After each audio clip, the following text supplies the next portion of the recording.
And now Andre Junior tries to punt it forward, but that is the final whistle. Worthing celebrate as well they might here. They've won 2-1.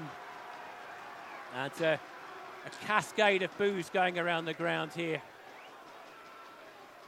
Final score is Maidstone United 1, Worthing 2. Maidstone took the early lead through Temi Aweka, but it was an Aweka own goal and a goal from Mo Fal that have turned this game on its head. And despite Maidstone dominating the second half, they basically ran out of ideas. Around about the stoppage time, I think Maidstone were just dead on their feet, knackered, Sean. They were, Fred, but it all started so brilliantly early on with, Temi Aweka getting free of that brilliant set piece. Brooks swinging it over Blair in space. Temi's just nodded it down, and from there you're thinking good early start, positive from the Stones. But credit Worthing, as well as Maidstone have played at first 15 minutes or so.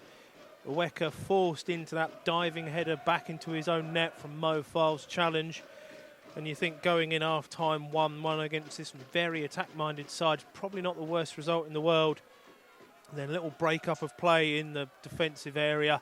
Fal finds himself half a yard of space, just tucks it past Andre Junior to give them the lead, which they, to be fair, Fred, for a side that's known for their attacking play, admirably stood toe-to-toe with the Stones, got themselves in the way and hung on there at the end.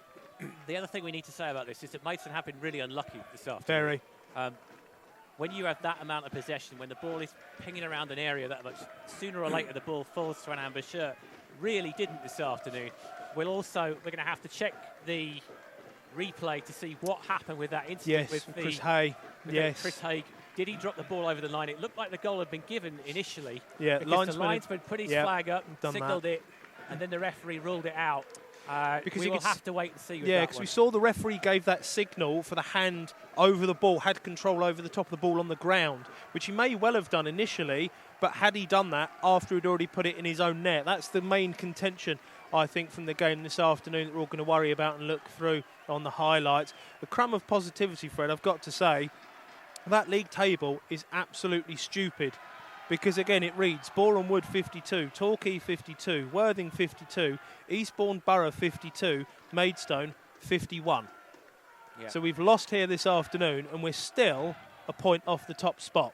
I think if you play a game like that 10 times, you'd probably win more often than not, I'd say. So I'm just going to make my usual plea for clemency here. If you're thinking of having a rage post on social media, this was a really good game.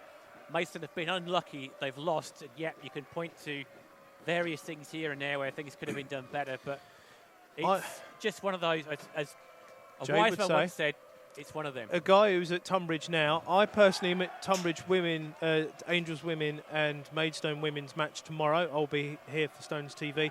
Myself and Nigel will be at Chelmsford on Monday. We'll have a preview ready for the Torquay game, which, after all those results and the state of that league table, these next week of games is going to be even more important because, as we said, we didn't know who was going to call and win this game, and to be honest, we didn't know who was going to come out on top at the end of the season, and this has just added to that, frankly, and made it even worse.